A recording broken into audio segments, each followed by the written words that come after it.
Good evening. City of Opa-locka Planning and Zoning Meeting for December 12th, 2023 is hereby called to order. Can we have a roll call? Board Member Barnes. Board Member Hibbert Smith. Present. Board Member Dominguez. Present. Board Member Mangum. Present. Board Member Mata. Present. And Board Member Guerrero. Present. We can stand for the invocation. Lord, we thank you for the opportunity to be at this meeting tonight, and we ask that you guide us in making the best decisions that we can for our city. Amen. Pledge Allegiance to the flag of the United States of America and to the republic for which it stands, one nation, under God, indivisible, with liberty and justice for all.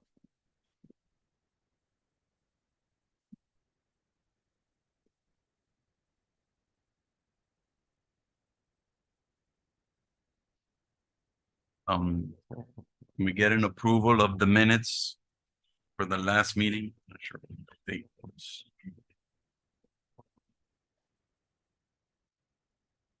Mr. Chair, I believe that the minutes were not prepared in time to be included as a part of the package, so we will forego that and include it in our next meeting.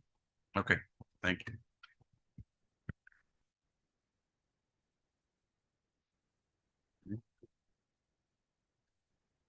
Can we get item number 1 read into the record? The first item on the agenda this evening is an ordinance of the City Commission of the City of Opa-locka, Florida, amending the Opa-locka Comprehensive Development Master Plan to incorporate the adopted 2022 10-year water supply facilities work plan update and to strengthen the coordination between water supply planning and local land use planning by amending certain objectives and policies in the infrastructure, conservation, intergovernmental coordination, and capital improvement elements as required by and in conformity with section 163.3177 sub 6 Florida statutes, providing for transmittal, providing for inclusion into the comprehensive plan and Scrivener's errors, providing for conflict and repealer, providing for liberal construction, providing for severability, and providing for an effective date. And we have a presentation. Thank you. Yes, members of the board, I'd like to introduce to you our consultant for our evaluation and appraisal report and the update of our comprehensive master plan. As you all may be aware, this is an effort that has been going on for several months now to basically bring our comprehensive plan up to code. We have Mr. Alex David and Ms. Carla Ebenbach. Did I get it this time? They have been part of the consultant team to bring this information forward. This is to update our comprehensive master plan and make amendments to make sure that our plan is consistent. So items 1 and 2 revolve around these particular updates. You should have received this information via email last week. I know it's a little lengthy in size, but like I said, this is our comprehensive plan updating process. And we hope to be in conformance, hopefully by springtime of next year as we do these submittals. We make this presentation before the Planning and Zoning Board, and based upon your recommendation, it will be presented forth to the City Commission. And it goes through a 2-reading process with a state review in between. So that's why I say it's kind of a lengthy process as far as the overall review process and approval process. So I present to you Mr. Alex David.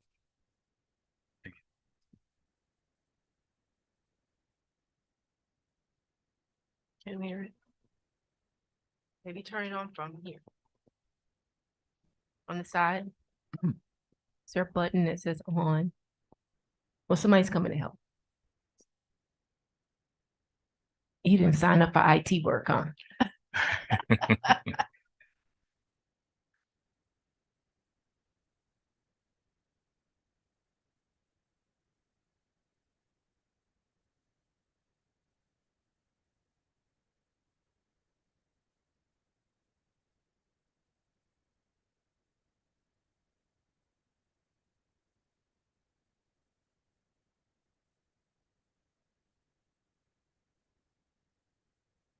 Good evening, board members. Again, my name is Alex David from Calvin Giordano Associates. With me tonight is Antonio Aguero, also from Calvin Giordano, and Carla Ebenbach from Ebenbach Consulting. So the first item on the agenda, which was a quite lengthy title, is your water supply facilities plan. And just quickly, it's a state requirement. Every municipality in the state of Florida, whether they have a water utility or not, has to do one of these plans. There are very few cities that do not. So every 5 years, a water supply plan must be updated. So we're late in this cycle because the Miami-Dade County just adopted theirs at the beginning of this year. So everyone's kind of late. So late getting theirs done. So this is before you this evening. We've updated from the last adopted water supply plan that was done in 2016.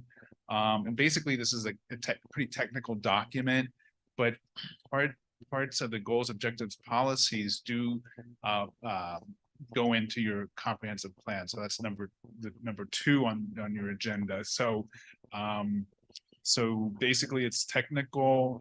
One good thing, the city of Opa-locka water per capita per person has decreased from 126 gallons, 126.82 gallons per person per day down to 120.26 gallons per person per day. So that is, we're showing there is some conservation and fixing leaks and other things to get the number of gallons per person down per day. Again, very straightforward. It's by state law that we are required to do this. So we've updated some policies and some numbers. You get your water from Miami-Dade County, so we need to kind of follow what they're doing. So we've again updated your document to reflect what they have. So I'm here before you to answer any questions on this. But again, as I said, it's a pretty straightforward process. Next step, if after this evening, this will be going to the city commission for their first reading, and then we transmit everything, this document off to various agencies at the state and county to get their reviews in, and then we'll bring it back for adoption. So I'll answer any questions. Any questions?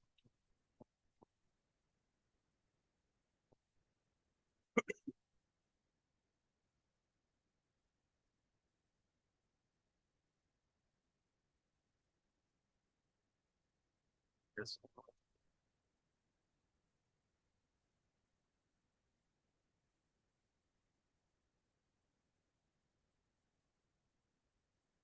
I'm sorry, so it's going to be 10 years. Water supply facility work plan updated. So it was adopted in 2022. So they're gonna add We're an, trying to keep it on schedule. That's why it's 2022. oh, There's okay, a certain schedule, so that's why it's, yeah. okay. And we just request your recommendation to move it forward to the city commission. Okay. Thank you. No more questions? All right, I'm gonna open up the public hearing. Anybody for? Public hearing closed. Can we get a motion for item number 1? Move it. Second, Roll call. Who seconded it? Mangum. Thank you.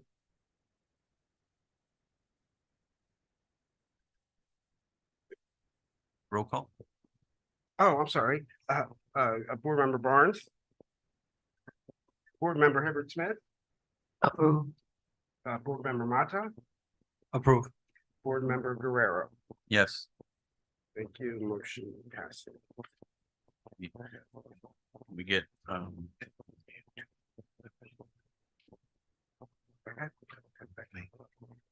She seconded.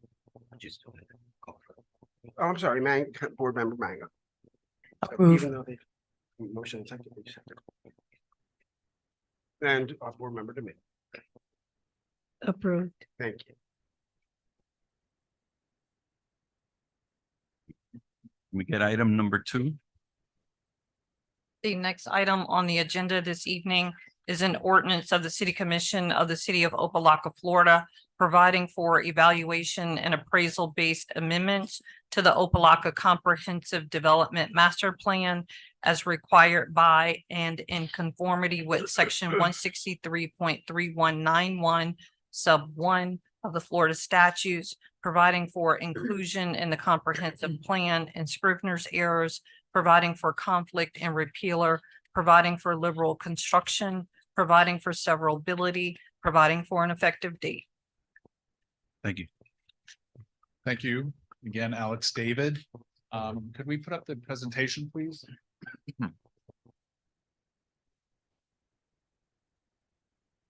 Hey, I'm here tonight for an official hearing of this comprehensive development plan, this big document that you all received. Next slide, please. So we're almost there. So we're very excited. It's been a year, about a year process since we've kicked it off. Actually, I'm looking at the next slide, please. We had a kickoff with staff a year ago. So we've been working pretty diligently since that time. We introduced the project to the City Commission. You all saw it 9 months ago. So it's been a long process, but in between, we reviewed the existing document adopted 7-8 years ago now, and had many interviews with you. We took a lot of notes with the commission, other boards, and city staff to get this document to where we think it needs to be cleaned up. Did a lot of rewriting, as you'll see in the document. We've also added a property rights element, which is required by state law. Had to go back and do a lot of analysis, update a lot of all the maps in this document were updated. And again, we have the draft before you. Next slide, please. So, again, climate change, sustainability is a very big issue these days. So we did add updates concerning that. As I mentioned, the property rights, water supply planning, we just went over that, and anything in there will be put into this document when it's finalized. That's just how it works. It's a different process for review. So when everything's done, we'll get it in this final document. We looked at your infrastructure. We had meetings with Public Works and Parks and every other department head and capital improvements to get information that we need to do our job. Economic development is very big in the city, pushing downtown and just to get new jobs in here. So we focused on that quite a bit, and just looked at the growth of the city and where it's going. And of course, we have to look at the Florida law, the Florida statutes to make any changes that are required. Next slide, please.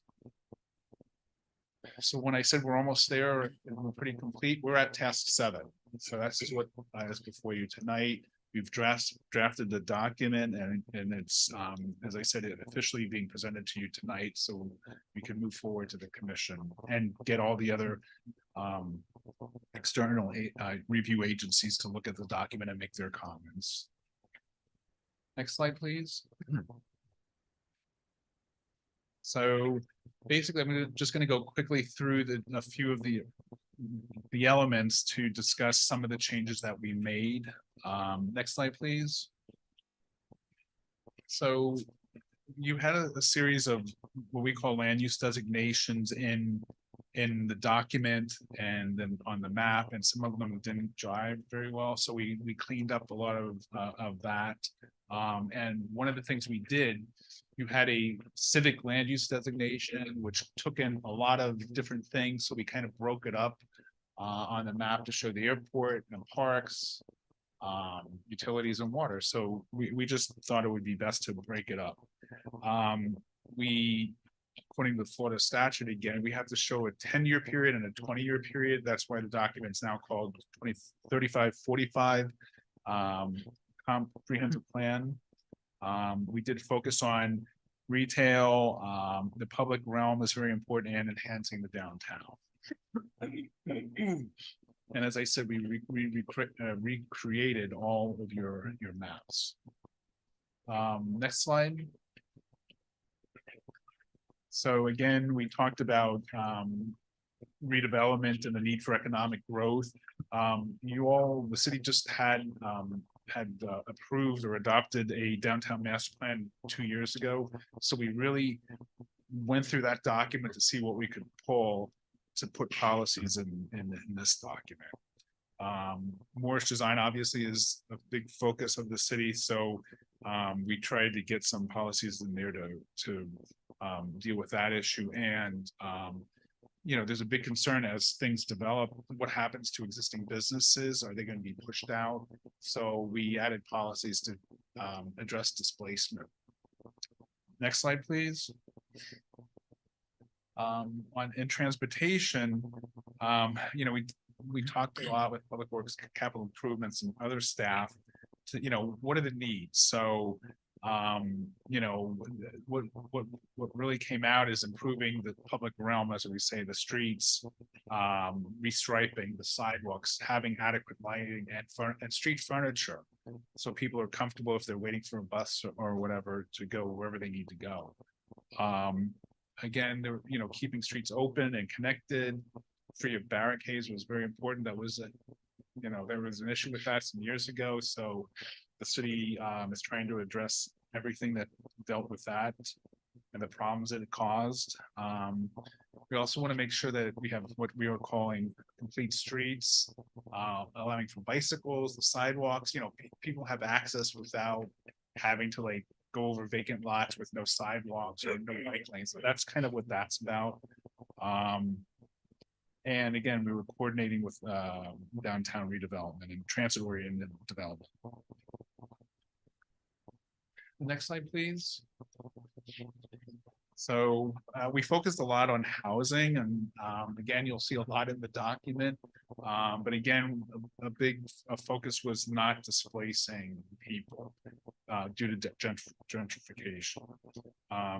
We need to provide various, housing types for all ages, and so that again is very important. Protecting historic and cultural and architecturally significant housing.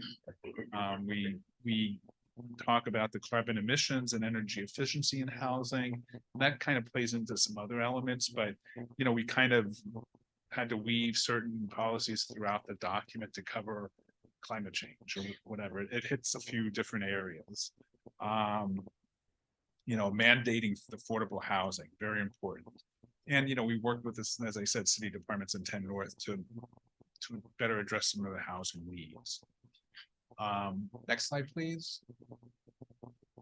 On infrastructure, we kind of touched with that with streets and things, but what we deal with also is what's called levels of service. There are certain standards for many different things: water, sewer, fire flow, solid waste, and parks. So you have to maintain a certain standard per person, or gallons per person, parks per person.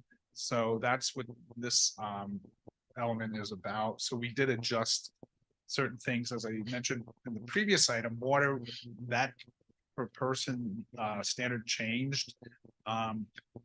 Sewer run by the county, that changed. Solid waste, we tweaked that policy, and we adjusted your parks level of service standard. Conservation, next slide, please. As you know, going around, there's some around the city, some areas where there's no tree canopy. So what can we do to plant more trees? And there is a program going on, but we'd like to put in policies to talk about this, because maybe the city can get more grant monies to plant trees. So this is why it's very important to get things in this document so it follows through. So when the city goes for a grant, hey, we have a policy in here, we want more trees. So that's why what these things are in there.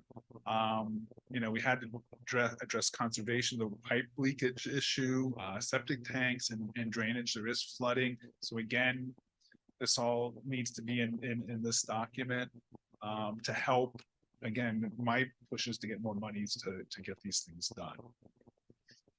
Next slide, please.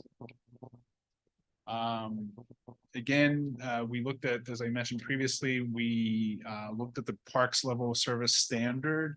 And we had to change it because although we didn't change, the one standard is 1.8 acres of parks per 1,000 residents. There's another part of the standard that says you needed to have parks within a quarter mile of every residential unit. You don't meet it, you're not going to meet it, so we're changing the standard to reflect really kind of reality. But we want more parks, so we're trying to get, when developers come in, can they give land or donate to buy land to put in additional parks? And then there were a couple parks, Glorietta and Butterfly Gardens, which I actually like. We added that to the list to get a little more park acreage. For the city, and they're all mapped out, and there's a map in this element that shows the locations of all the parks. And again, another big push, and I forgot to mention, programming to serve all ages, from children to the elderly. So that was another item we added policies, to address. Next slide, please. So this is kind of standard. The cities is part of a large group of municipalities in Miami-Dade County. They've all signed what is called the Interlocal Agreement for Public Facilities, something. I can't remember. It's a long name. I should know it, but it's basically an interlocal agreement. So we work with other cities and the school district and the county to come up with certain policies, and those are all updated in this element. And also the school district puts out a map series for the whole county, showing new schools and things. So that map series was updated in this element. Next slide, please. So basically, you don't stand alone. There's something called the intergovernmental coordination element. You'd have to work with Miami-Dade County, the school board, the water management district, and many other entities. So we've just kind of added some agencies and policies in this element to reflect who you actually have to work with in your daily lives in Opa-locka. Next slide. So during our discussions and one of our meetings, and I believe it was with it was with staff, and I think it was brought up again at a meeting. You do have a lot of capital infrastructure projects going on, but is there follow-up? Is there reporting to the commission or to you all what's happening, what stage these projects are in? So we kind of came up with what we call an action plan. So it's up to the city to decide, but if you're doing a project, or Public Works is doing a project, someone's doing a project, they're going to report every quarter, every 6 months, just to, follow up and let people know what's happening, and then, hey, we're done. So I think that's going to be very important, and we're adding it to this element because that's where the money's kind of come through. So we thought that was very important, the progress, an update, so everyone knows what's going on. Again, we had to change here also levels of service dealing with water and sewer. Next slide, please. Lastly, I mentioned this, the state, a couple years ago, legislature stated that we needed to create a property rights element. So it's a very short element. It's a one-pager, but it has a goal, an objective, and a couple of 4 policies. And it's basically dealing with what it says, with owners and property rights. Next slide, please. Okay, next step. After tonight, with your recommendation, it could be that document could be before the city commission for the first reading on January 10th. So less than a month. So what happens after that is if there are any comments, changes, we make them at the meeting, and then we ship it off to FDOT, the Water Management District, the state, the county, I think it's about 13 or 14 agencies will review this document. So they have 60 days to come back to us and get all their comments back. And so then after that time, so we're looking at March, that we'll get comments back. If there are any comments, we'll change the document and wish to bring it back to city commission for the final adoption in April or May, depending on the schedule. So that's basically for my presentation, but there is one more slide. So we have a graphical logo on the cover, and we're just going to ask your opinion tonight. We have this graphic on the left, which is on your document, and then there's one on the right that was created by Antonio to maybe reflect the city a little better. So we're kind of asking your opinion. Which do you like? And then we can go. I like two. You like two? Okay. The one to the right. To the one to the right.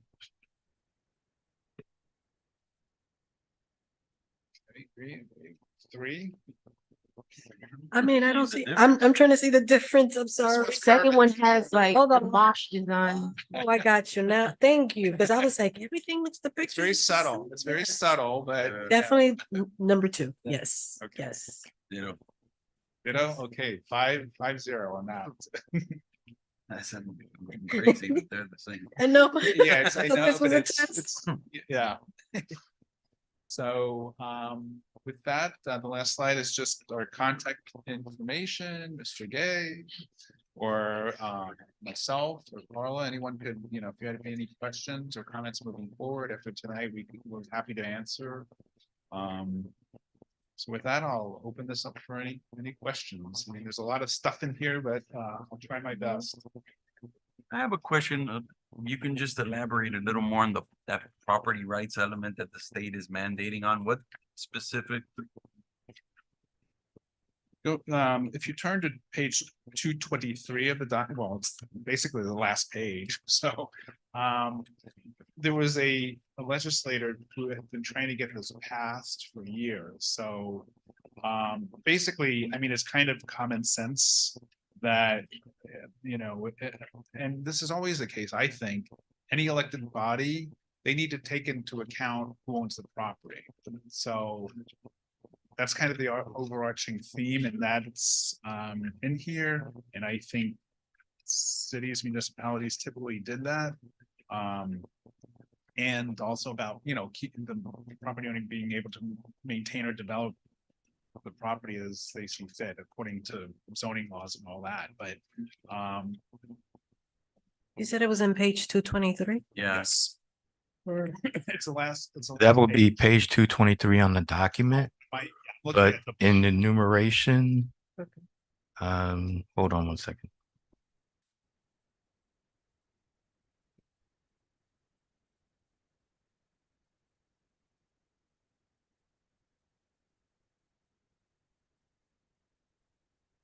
It's actually page 275. Based on the numbering within the packet itself. I think it goes up to 300 or something.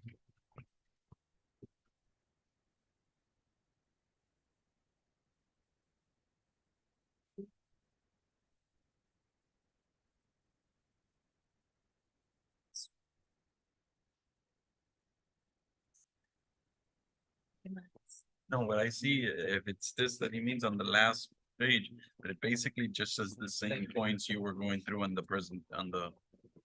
Yes, I was just informed that within the packet that you may have, you may not have the entirety.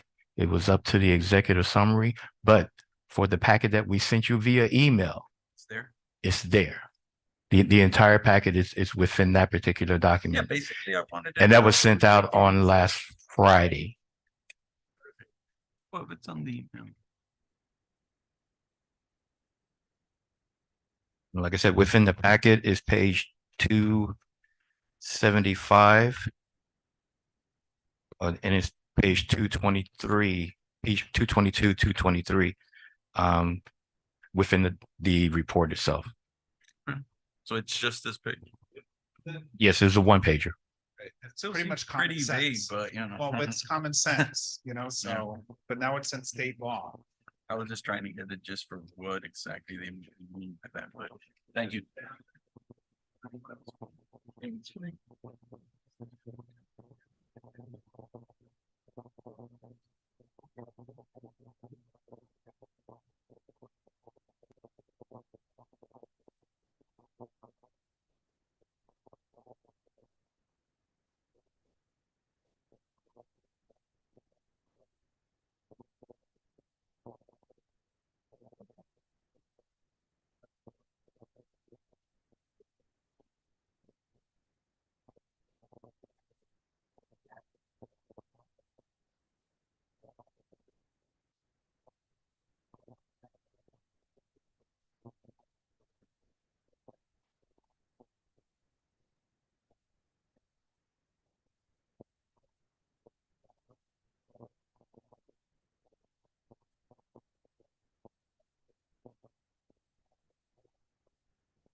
Any other questions?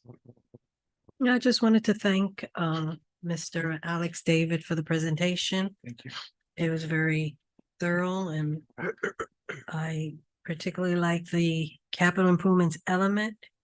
I think we definitely need to know more whenever development and progress is, things are passed and you never see anything developed, and I think we need to follow up on that. So we're Definitely. trying to, like I said, this is, putting the city's feet under over the fire, over the Yes. fire. Yes, Just, it's going to be in writing. So, and I think it's a good thing to have anyway. So, I mean, definitely. and everyone was no pushback. Yeah, it's a good idea. So, Yeah, I agree. Thank you. Any other questions? Okay, open the public hearing? just, we're going to leave the boards, right, until for the month, do you think? Okay, so we're just leaving the boards if anyone wants to stop by, and I want that on the record too. We're leaving these boards. This is what we presented a few times. So anyone could stop by at any meeting and look at them. And we'll pick them up after the commission meeting. We'll actually have them placed up in the planning and community development department because this room is sometimes locked up, but it will be in our office for anyone who wants to come by and see it. Thank you Leave for a your comment. presentation. Okay, at this time, we'll open the public hearing. Anybody? Public hearing closed. Can we get a motion? Move it. Get a second? Second. By, Roll call? second by Board Member Herbert Smith. No. Mangum. Oh, sorry. Board Member Herbert Smith, Approve. Board Member Dominguez, Yes. Board Member Mangum, Yes. Board Member Mata, Approved. and Board Member Guerrero. Yes, Thank you. Motion passes. Thank you very much. thank you. We get item number 3. The next item on the agenda is a resolution of the Planning and Zoning Board of the City of Opa-locka, Florida, recommending approval of a special exception review for the construction of a twin home building on the property located at the corner of Northwest 17th Avenue and Opa-locka Boulevard, and identify it by folio 08212201802000 in the R1 zoning district, providing for an effective date. Thank you.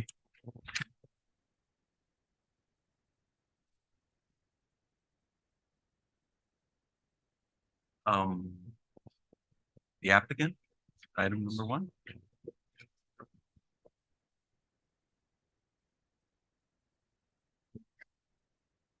It's a pretty, hi. Good How you evening. doing? Can you say your name and address for the record? Yes, Joel Dominguez, with DMG Investment Trust LLC. The project is a pretty simple, straightforward project. It's a 1-story two single family or twin homes that we share a common wall. A much needed easement, maintenance access easement to the Pine Tree Lake. It's been considered 15 feet on the west end of the property. If you have any questions, just let us know. I submitted all the package.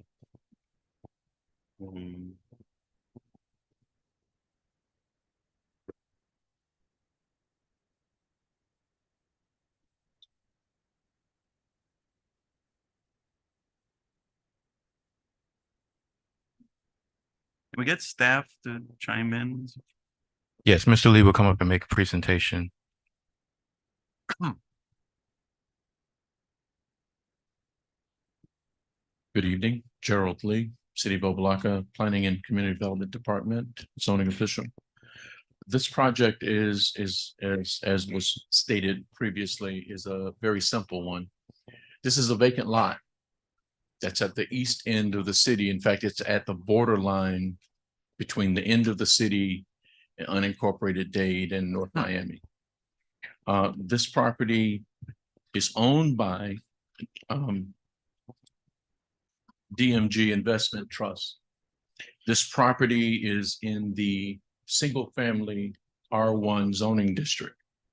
The properties that surround this property are all single-family properties, all single-family homes. It's right on the southeast corner of Opa-locka Boulevard and Northwest 17th Avenue. Now, with this property being where it is and the fact that it is vacant, it is not 5,000 square feet. It is 10,575 square feet. So it's like twice the size of a regular or what most minimal single-family home properties are. The issue with this particular property is that the property owner wanted to do more than just one house and decided to take the option to request a special exception, which the zoning code allows in section 22-79, it permits by special exception a twin home. So he is going through the process to be able to build a twin home on a single family zone property. Okay, so the code says that that has to be approved through a special exception. So I'm going to run through, based on section 22-60B, the special exception criteria for approval. Number one, it has to be in compliance with the comprehensive development master plan, which is what you were just revealed. Okay, there has to be a policy there that talks about that this use is not going to be in conflict with the comp plan. Two, it has to be consistent with the character and purpose of the zoning district. And just for the record, both those things are in compliance. It's in compliance with the CDMP, and it's in compliance with the character and purpose of the zoning district, because the purpose of the zoning district is residential housing. So it's not changing from that. Number three, it has to, the size, shape, and character of the property have to be suited for the proposed use. The use, most of the properties in the neighborhood are around 6,000 square feet. This is 10 with two with a shared wall. So it's not in conflict with that for size and shape. Number four is compatibility with the existing uses near the property. As I said earlier, all of the properties that surround this property within the same contiguous area are single family zone properties, and they have single family homes on them. So it's not in conflict with that. So it is compatible. Number five, it says it will not adversely affect the development of the general neighborhood or district. It's all residential all around it. So it's not in conflict. Number six, will not generate vehicular traffic or create vehicular circulation or ingress and egress problems or parking demands that are unfavorable. This use is totally compatible with what's around it. The only difference is it's a 2-unit house or a twin home with a shared wall between them. But what happens in both of those houses is the same thing that happens in every other house. Probably two driveways, just like all the others. All the other houses have a driveway that allows for at least two cars. So this is not going to be in conflict with any of that, and it's going to be equal to everything else that's in the district. Number 7 in the criterias is the potential for fire and or other equally or greater dangerous hazards. There is no greater hazard for this property than any other property in the neighborhood because it's a single family home. I think this was to be able to address if you were going to bring a commercial entity into a residential neighborhood or an industrial use into a residential neighborhood. Thank God we don't have to defend that. 8, create an unfavorable environment, impacts on surrounding uses. For example, noise, glare, smoke, dust, odor, fumes, water pollution, or general nuance or nuisance. None of that is what's going to happen by building a twin home next to all the other homes that are in this area. 9, consistent with existing and planned pedestrian and vehicular circulation adjacent to and near the property. Again, because it's not commercial or industrial, nothing new is going to happen because it's going to be very similar to all the other properties that surround this property. Okay, lastly, well, not lastly, site is adequately served by essential public services and facilities not requiring additional public expense and infrastructure improvements. This site is going to be served by public water and public sewer, and all they have to do when they build it through the permitting process is connect to where water and sewer are. The last 2 criteria, 11 says, will not adversely affect any site or feature of historical, cultural, natural, or scenic importance. If there happened to have been a residential historic property in this area, even if it were there, this would not interfere with it because it's similar.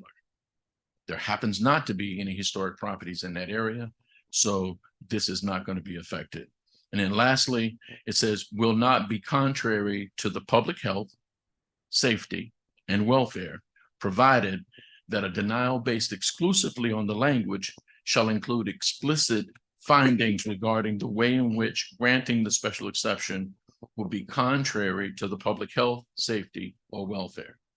Again, I believe that this is put into place here to make sure that within the special exception review, that you're not allowing for a use that would cause public health problems, safety problems, or the welfare of the community that this is being built within.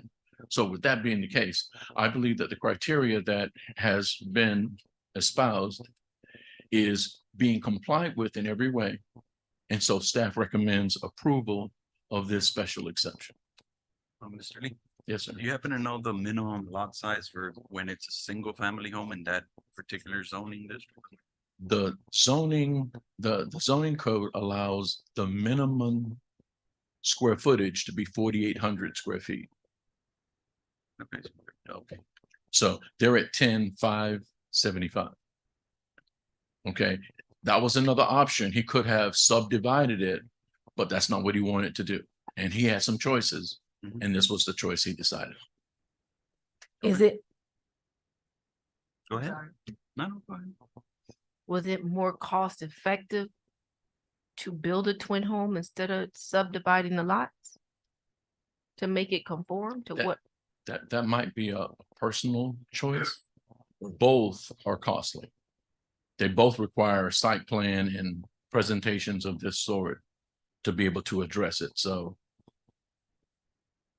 and it's the same square footage either way. If he was going to subdivide it, he would have to divide it, you know, right down the middle and then comply with the setbacks and lot coverage, building height, parking, landscaping as required for any house. I have another question. When you say twin home, does that look like a duplex? It is a duplex. Okay, I just wanted to Just- clarify. It's just potato.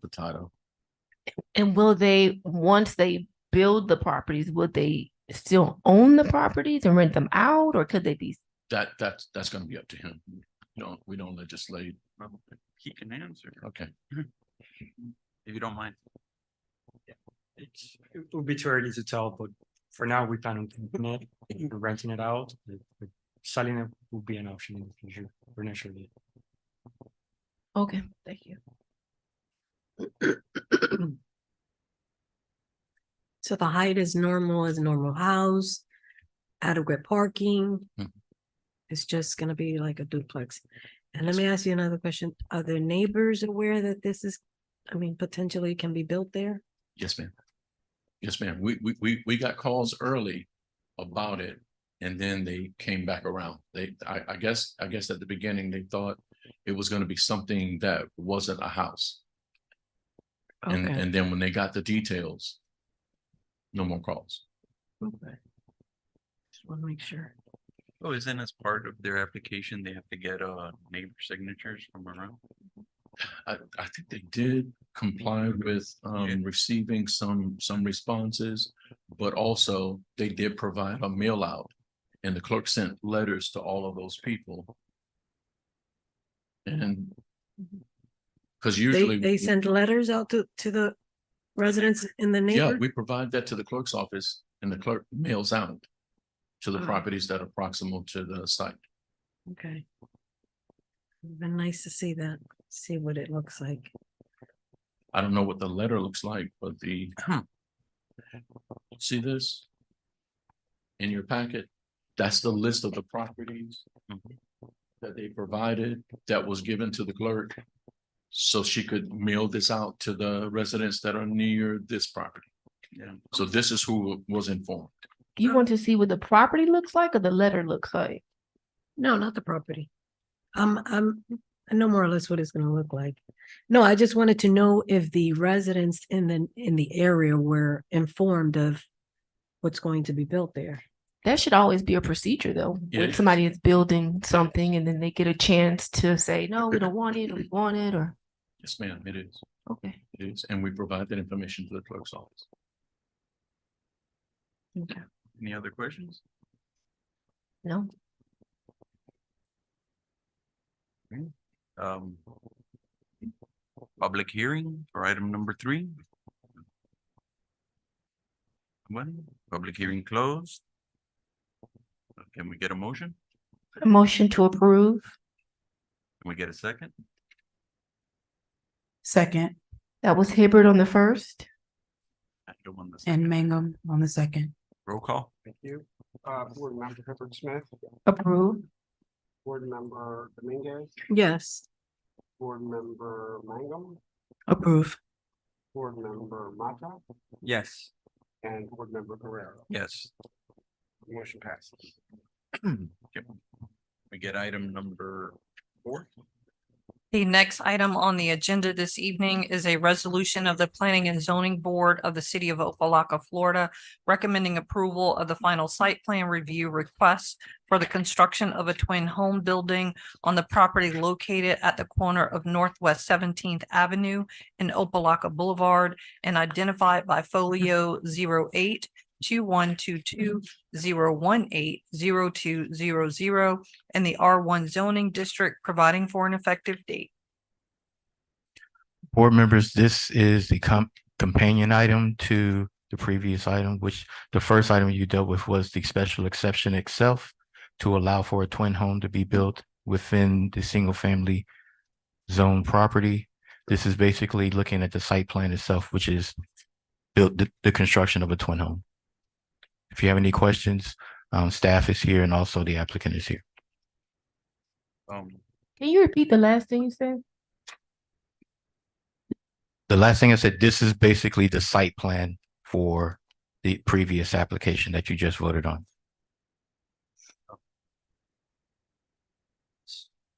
I don't know. We have questions. Anything you want to add as far as the site plan? No, it's like I said, it's pretty straightforward. It's just like a single family home. It's just 2 units. How long after approving and going through the commission and going through getting the permits and all that will you start building? Yeah, we'd like to do that immediately. Yesterday? Yesterday, yes, Okay. we already paid deposit for we're using actually a local company, it's a modular home. The Okay. company is called Steel Homes. It's based in Opa-locka. Okay, And they're just waiting for this approval to get started, so okay. we're ready. The house is a modular home? Yes, Oh, I've seen those. Right on 42nd. correct. Those are nice. 42nd and what? Oh, I don't remember exactly. I know I've been there. I've seen the homes. If you're speaking of Steel Homes, their facility is located on 128th Street in Lejeune. Did you? Yeah. Questions?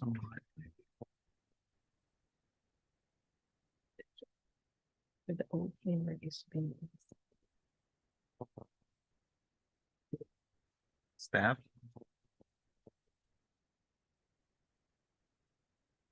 Gerald Lee, Planning and Community Development Department. As Mr. Gay reiterated, this is the companion item to the original that was previously discussed. This is just the review of the site plan. As you know, this property is 10,575 square feet. It's in the single family zoning district. The site plan complies with the current development standards for setbacks, lot coverage, parking, and building height. The site plan is going to provide for 2 off-street parking spaces. So that'll be 2 for each unit, and it complies with the trees and shrubs required in accordance with the city's land development regulations. The review and approval of this site plan request would allow the construction of a twin home on a vacant parcel at the east end of the city for the complete development of that area. I can't remember, it's Pine Lake, I think it is. I Yes, think this is the only property that's vacant in that entire circle around the lake. So this will complete the construction in that area of residential single-family homes. Staff recommends approval, and the other thing I wanted to. Can you cue the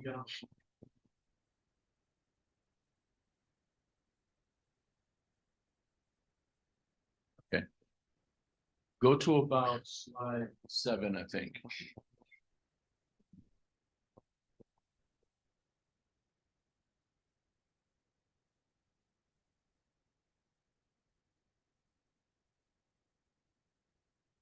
Keep going. Stop. So you can see the location. That's Pepper Park to the east, and it's residential all around it. It's industrial to the north. Okay, next slide. I wanted you to see that the zoning around the property, everything that's proximal to it, that's touching it, is residential. Now, there are other uses these are outside the city, and those are industrial. Next. That's what it looks like. Next. Next. That's a different view of the same property. Next. We recommend approval. Thank you. Any questions for staff? No. Thank you, Mr. Lee. Open public hearing. Close public hearing. Can we get a motion? Hibbert approves. Second, Mangum second. roll call. Board Member Hibbert Smith, Approved. Board Member Dominguez. Yes. Board Member Mangum, Approve. Board Member Mata, Approved. and Board Member Guerrero. Yes, Thank you. Motion passes. thank you. board members, I believe that exhausts our agenda. We really appreciate you coming out. I know this was kind of a change in things for this particular meeting. We will be making some modifications going into the new year as it relates to the board, its makeup and membership. So you can look forward to seeing some changes happening in 2024. But we do appreciate you. I'd like to thank Mr. Robinson for stepping in to be our clerk for today. Hopefully we will have our clerk on board for the new year. We're working on hiring a new staff right now. And we really appreciate you being a part of this process. Thank you. And I just wanted to say to the board members and staff, have a Merry Christmas, Happy New Year. Wish everybody a good time with your. Feliz Navidad. All right. Meeting adjourned.